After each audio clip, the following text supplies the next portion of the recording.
Hello সবাইকে, welcome back to my channel.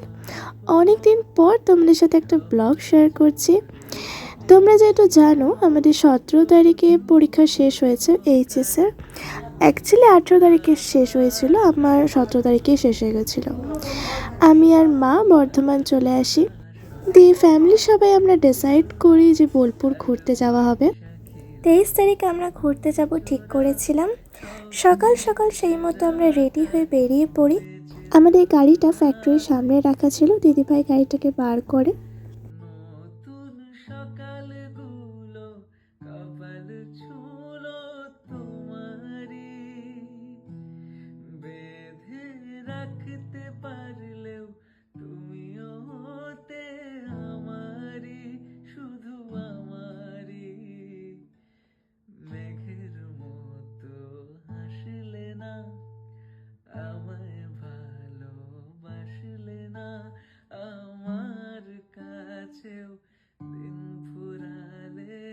আমরা যেহেতু অনেক সকাল সকাল বেরিয়েছিলাম তাই কারো সেরকম কিছুই খাওয়া হয়নি। আমরা ডিসাইড করি এখানে আমরা টিফিনটা করে নেব। আসলে দিভাই আর কুশলদা আগেও এসেছিলো, আর এখানে অ্যাম্বিয়েন্সটা খুব সুন্দর ছিল, খাবার দাবারও খুব ভালো ছিল। ওখানে গিয়ে দেখি ফাঁকাই ছিল। কিছুক্ষণ পর ভিড় হয়েছিল। গিয়ে আমরা সিটে বসে আমরা যে যেটা খাবো অর্ডার দিই। দিতে প্রায় 15-20 মিনিট মতো লেগেছিল।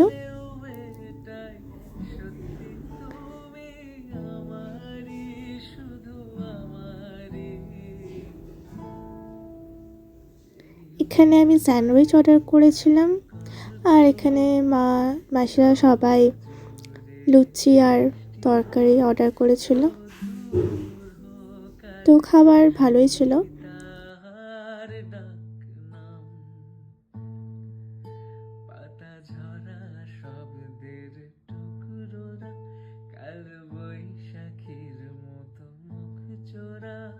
সব ভিজে যাকার বেঁচে থাকো। তারপর আমরা বোলপুর পৌঁছে যাই। এখানে কুশলদা গাড়িটাকে পার্ক করে।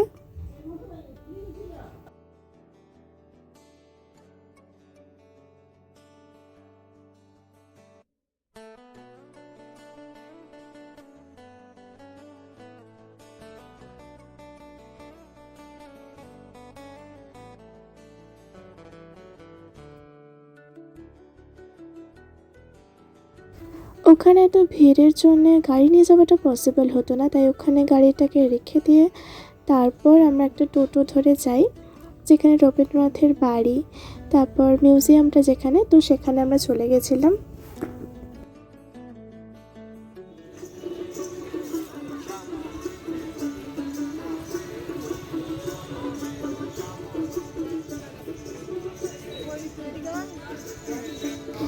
এখানে গিয়ে যারা গাইড করে তাদের মধ্যে একজনকে বলা হয়েছিল, সে আমাদের সব ডিটেল বলছিল। ছবিগুলো ছিল নন্দলাল বসু, লেখাগুলো ছিল রবীন্দ্রনাথ ঠাকুরের। এই বাড়িটা যে লাল সাদা বর্ডার দেওয়া যে বিল্ডিংটা দেখা যাচ্ছে, এটা ছিল মাটির দেওয়াল, খড়ের ছাউনি। এই বাড়িটাই ছিল সেই কুঠির বাড়ি, সেই ডাকঘর, যে ডাকঘরের ডাকমাস্টার রতনের পোস্ট অফিস, ঠিক আছে, শান্তিনিকেতন ডাকঘর। আর তোমরা যে বটতলা ছেড়ে এলে, ওটাই সেই সহজপাঠে যে বটতলা বটগাছের ছবিটা দেখেছি, ওটা হচ্ছে সেই বটগাছ, কুমোরপাড়া গরুরগড়ি। বাড়িটি যখন তৈরি হয় তখন রবীন্দ্রনাথ ঠাকুরের বয়স হচ্ছে 2 বছর বা 3 বছর। মানে বাড়িটা হচ্ছে তৈরি হয় 1863, 1864, 1861-তে রবীন্দ্রনাথের জন্ম। 12 বছর বয়সে বালক রবীন্দ্রনাথ যখন বাবার হাত ধরে প্রথম বোলপুরে আসে, এই গৃহেই তার প্রথম বাস। এই বাড়িতে আর জোড়াসাগর বাড়িতে বন্দি করে রেখে টিচাররা পড়াতেন। তো বন্দি অবস্থায় পড়াশুনো করতে ওনার 6টা বাড়ি। বাড়িগুলোর নাম শ্যামলী, উদিতি, উদিচি, কোণার, পুনশ্চ, উত্তরায়ণ। রবীন্দ্রনাথ স্পেসিফিক এক বাড়িতে থাকতেন না। বাল্যবেলা কেটেছিল শান্তিনিকেতন বাড়িতে, সাংসারিক জীবন কেটেছিল দেহুরি বাড়িতে। আর এই 6টা বাড়ি 6টা ঋতুর ওপরে থাকতো। তা রে গা মা পাটা ছোট বলে পা। ও এই হিসাবে করা। আচ্ছা,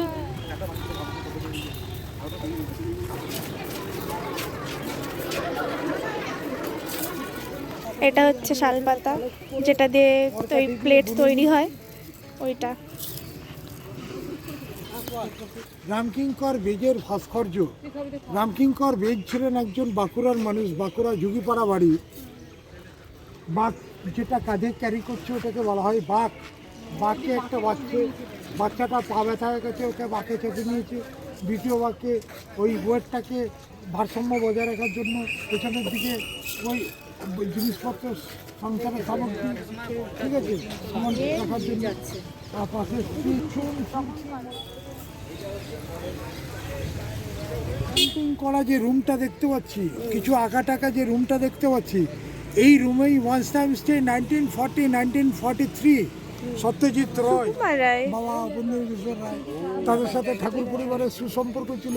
সেই জন্যই সত্যজিৎকে এখানে পাঠিয়েছিল রবীন্দ্রনাথের সান্নিধ্যে পঠন পাঠনের জন্য, ঠিক আছে। এই রুমটাতেই থাকতো।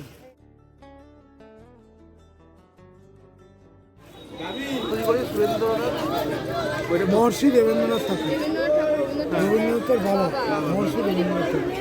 ওনার বাড়িটার নাম ছিল শান্তিনিকেতন, সেই জায়গা থেকে এই বাড়ির নাম দিলেন হচ্ছে শান্তিনিকেতন, এই গোটা জায়গার নাম দিলেন শান্তিনিকেতন। কিন্তু অ্যাকচুয়ালি এই জায়গাটার আগে নাম ছিল বলিপুর, কারণ হচ্ছে ওই কি রাজা বললেন, রাজা সুরত রাজা সুরতে খুব পাঠাবলি দিতেন, হ্যাঁ দিয়েছিলেন দুর্গোৎসবে। রক্তপে এখানে এসেছিল, তখন থেকে এই জায়গার নাম বলিপুর। হরিপুর থেকে এই জায়গাটা জমিদার ছিলেন ভুবন মোহন সিং, ভুবন ডাঙ্গা, যেটা কলকাতার লর্ড সিনা রোড। আমাদের মনে হয়েছিল ওরকম দেখে যাওয়ার থেকে কোনো একজন গাইডের হেল্প নিয়ে সবটা জেনে দেখাটা বেশি ভালো হবে। তারপর আমরা টিকিট কাটি মিউজিয়ামে ঢোকার জন্যে। আমাদের স্টুডেন্টদের জন্য ছিল 10 টাকা, বাকি সবার জন্য ছিল 100 টাকা। তোমরা কেউ আই কার্ড বা অ্যাডমিট কার্ড একটা প্রুফ দেখালেই তোমাদের 10 টাকা করেই নেবে। তারপর ওখান থেকে বেরিয়ে আমরা বাড়িগুলো দেখছিলাম। তারপর উনি যে গাড়ি ইউজ করতেন সেই গাড়িটা,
তারপর ওখান থেকে আমরা বেরিয়ে সোনাঝুরি হাটের ওখানে যাই।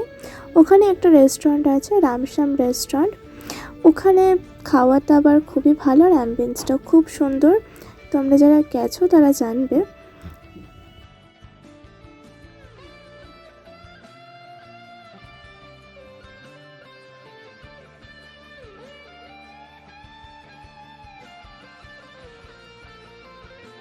তারপর ওখান থেকে খাওয়া হয়ে গিয়ে বেরিয়ে আমরা সোনাঝুরি হাটটা পুরো ঘুরে দেখি, আর আমরা কিছু কেনাকাটাও করে নিয়েছিলাম।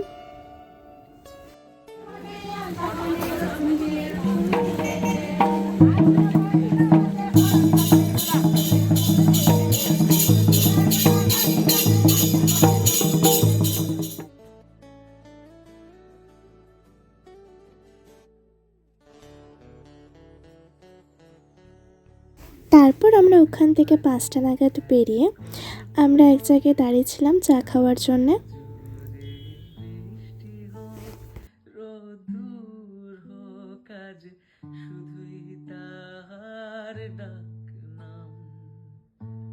তারপর ওখান থেকে বেরিয়ে আমাদের একজন রিলেটিভের বাড়ি যাই। দেন ওখান থেকে ঘর ফিরতে আমাদের প্রায় 8টা বেজে গেছিলো।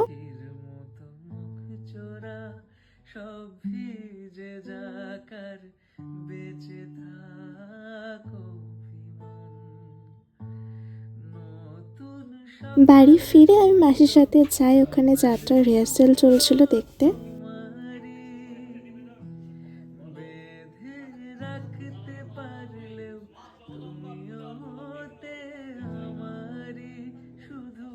এইভাবে আমাদের মজা করে দিনটা কাটে। আজ ব্লগটা এতটাই, দেখা হচ্ছে নেক্সট কোনো একটা ব্লগে।